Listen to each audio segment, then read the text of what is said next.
metabolisme saya seperti orang usia 55 tahun. Kenapa? Karena kesehatan tidak terjaga, makanannya asal-asalan tidak dijaga. Kemudian usia 35 tahun, saya mulai puasa Daud, saya mulai pola makan saya jaga, karena saya waktu itu punya keyakinan orang itu bisa sakit atau punya masalah biasanya karena 4 hal. Pola makan, pola hidup, pola pikir, dan kebanyakan pola. Yang kebanyakan pola biasanya jilbabnya coklat.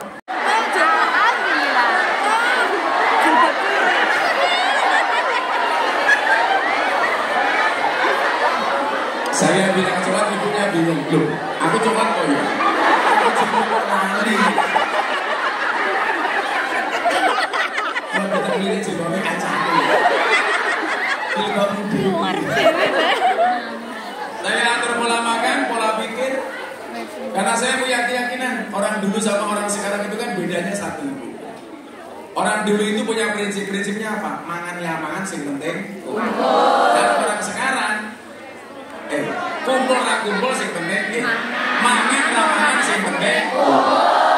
Orang sekarang beda. Kumpul ra kumpul sing penting. Jadi kalau orang dulu itu banyak yang sakit karena kurang makan, sekarang banyak yang sakit kebanyakan makan. Waktu usia saya 29 tahun, metabolisme saya kayak 55 tahun. Sekarang usia saya 43 tahun, metabolisme saya kayak anak usia 27 tahun. Kenapa? Bukan karena saya keren, kalau keren sih bawaan lahir. Tapi karena pola-pola tadi saya jaga, pola makan saya jaga. Saya nggak sembarangan makan. Jadi saya kurangi gula. Makanya kenapa kalau saya minum kopi, minum teh, itu nggak pernah pakai gula. Nah, jadi mohon maaf Bu, kalau kamu kurang gula, ingat kurang gula, mohon maaf, kurang darah saja sakit, apalagi kurang cakep. Iyo cakep nih.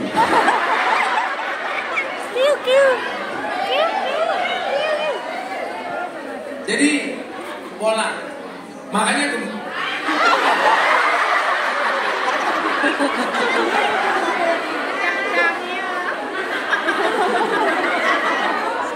jadi jasad itu ternyata juga butuh konsumsi. Konsumsinya makanan yang bergizi. Maka Al-Quran mengatakan kulu mimma fil ardi halalan thayyiban.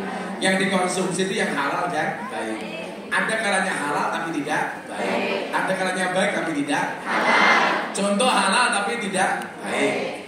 Mamane ayam itu halal tapi memotongnya tidak dengan bismillah, maka dia tidak halal dan tidak baik. Ada kalanya halal baik tapi tidak halal. Uang korupsi itu uangnya bagus tapi caranya tidak baik. Pertanyaan begini, Anda yang tinggal di Hongkong, kalau ada barang haram campur dengan barang halal, itu yang menang yang haram apa yang halal? Haram apa halal? Dalam kaidah usul fikih disebutkan idza tama'a bainal halal wal haram gulibal haram. Kalau ada perkara halal sama haram jadi satu, maka yang menang itu yang haram. Contoh, daging sapi dicampur dengan daging babi. Maka daging sapinya itu babi apa babi itu sapi? Sapinya jadi haram kayak babi. Maka saya itu kasihan sama anak babi, masih kecil sudah haram. Ini namanya Kecilin haram. Makanya kan saya pengamat babi. Babi itu kalau jalan, anak babi itu kalau jalan pasti merunduk. Kenapa anak babi kalau jalan merunduk? Dia malu punya bapak babi. Beda kalau anak kanja itu jalannya kira loncat-loncat. Dia bangga karena bapaknya bukan babi. Babi itu mengandung apa Bu? Cacing pita, salah. Babi itu mengandung anaknya. Soalnya ibu cucu. Nah, demikian juga dengan penampilan fisik. Fisik pun penampilannya juga butuh dijaga. Dengan apa? Dengan dirawat.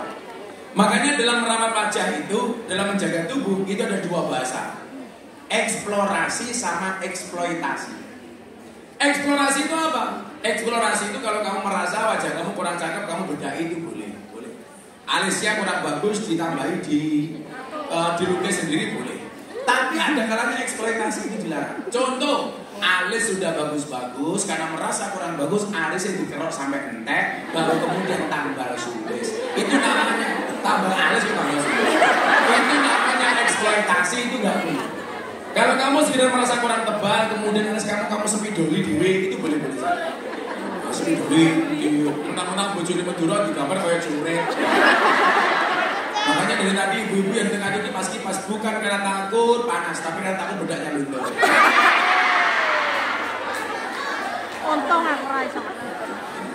Jadi bedakan ya eksplorasi sama eksploitasi. Kamu merasa wajahnya kurang bagus sedikit, udah Viva nomor 4. Atau kamu beli fresh care. Skincare. Lagi yang punya fresh care loh. Itu mau pakai krem malam, krem pagi itu boleh-boleh saja. Ya nggak boleh, itu boleh berlebihan, eksploitasi, merasa kurang mancung, hidungnya disuntik solikin, itu nggak boleh. Silikon, dokternya yang nyuntik namanya solikin. Nggak boleh. Kamu merasa merongos di pasar kawat gigi itu masih boleh. Ya nggak boleh gigi kamu buang semua ganti gigi sapi. Ya merongos nggak apa-apa, disyukuri. Orang merongos itu insya Allah kalau lomba lari mesti menang. Karena kakinya belum kiri segini. Tapi kalau naik motor sering dikira sama orang. Iki bokongku sing siji gak tak klekne lemah iki. Panas sepatu. Iki sepatu kok kena iki jan. Sikile hati kemau. Sikile hati. Tapi istri saya bilang, "Mbak, saya mau pasang kaki gigi gak boleh." Kenapa baik? Gue pasang kau gini tak cipok nyantol. Aku zizi. Makanya kan sekarang beda dengan orang dulu. Kalau orang dulu punya prinsip otot kawat balung. Kalau cewek sekarang nggak gigi kawat untuk selfie. Gigi kawat untuk selfie. Pantesan kawat beda di pondok hilang. Nah, jasad itu butuh gizi, makanan. Kemudian apa yang kedua, akal. Kalau jasad ini konsumsinya adalah makanan yang bergizi, kalau akal ini konsumsinya adalah ilmu. Makanya teman-teman BMI di sini, saya pikir yakinlah kalau masalah makanan pasti berbeda ketika dulu tinggal di kampung. Walaupun agak nyerempet-nyerempet dikit karena juragannya minta dimasaknya asu babi. Tapi minimalnya gizi kamu kalau soal makanan pasti jauh lebih gizi dibandingkan di kampung. Cuman persoalannya jangan hanya jasadnya yang dipikir, akalnya juga dipikir. Makanya banyak orang yang jasadnya cantik, tapi laki-laki nggak menarik, nggak tertarik. Kenapa? Karena kokoh. Karena nggak punya ilmu. Makanya kenapa perempuan itu ada istilah inner beauty. Jadi kelihatannya nggak cantik-cantik banget, tapi diajak ngomong nyambung orang kedot. Tapi kedot. Diajak ngomong orang nyambung. Rumahnya di mana? Kata bawah. Dari mana? Dari belakang. Mau kemana? Mau ke depan. Terus pedot. Pedot celah. Makanya apa? Kecantikan wajah harus diimbangi dengan ilmu yang sepadan. Makanya kita boleh ketinggalan fisik. Fisik itu kan kemudian anugerah. Kita nggak bisa minta, aku pengen lahir kayak Lucinta Luna, kan nggak bisa minta.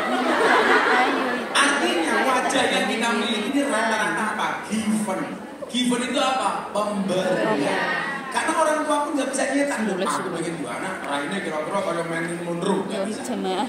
Wah kadang-kadang teori orang tua itu kan nggak masuk akal. Bapaknya kuatkan, bojone wayu, anaknya welek. Bisa nggak seperti ini? Bisa. Wong tuane orang ganteng, sing lanang biasa, sing wedok biasa aneh. Duduklah di meja di mana orang berbicara tentang ilmu dan bisnis.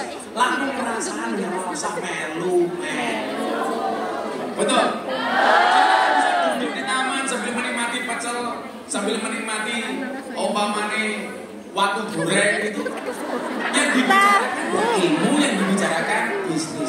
Alangkah sia-sianya kamu duduk di taman bersama orang hanya membicarakan orang lain yang sifatnya ghibah.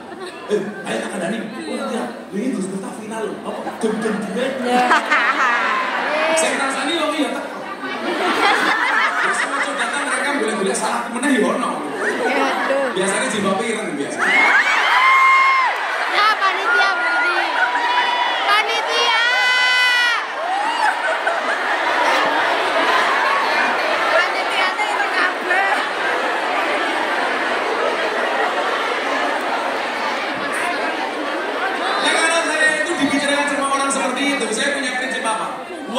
bulita bisaksin lahulu kolahu fakun ka'annaka lam tasma aulam lam tasma walam.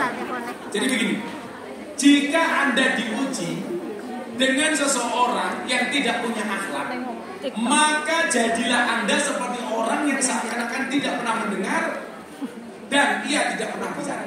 Jadi seolah-olah aku ragumu, seolah-olah aku orang ngomong. Jadi gak perlu sakit hati. Betul? Orang itu kan sakit hati karena merasa dirinya terhormat. Kalau saya gak pernah sakit hati karena saya gak merasa bahwa saya orang terhormat. Saya direndahkan seperti apapun, saya gak akan sakit hati karena saya tidak pernah merasa tinggi. Kenapa orang sakit hati ketika direndahkan? Karena dia merasa tinggi. Kenapa dia sakit hati ketika dijelek-jelekkan? Karena dia merasa baik. Maka kemudian orang Jawa mengatakan lebih baik merasa jelek daripada merasa baik. Rumangsa dosa kuwi luwih apik daripada rumangsa suci. Makanya saya punya prinsip itu. Dalam sejarah saya sudah sekian kali saya dibully. Alhamdulillah saya nggak kena mental. Ya fair-fair saja, senyumin saja. Emang boleh? Boleh. Emang boleh. Rugi dong. Sikilku. Jadi dia duduklah di meja di mana orang-orang berbicara tentang ilmu dan sikilku kering. Saya sejak kuliah nggak pernah saya itu berteman dengan orang seusia saya. Karena ketika saya waktu itu berteman dengan seusia saya, sih dibicara kan pacaran, itu malam itu ngapel.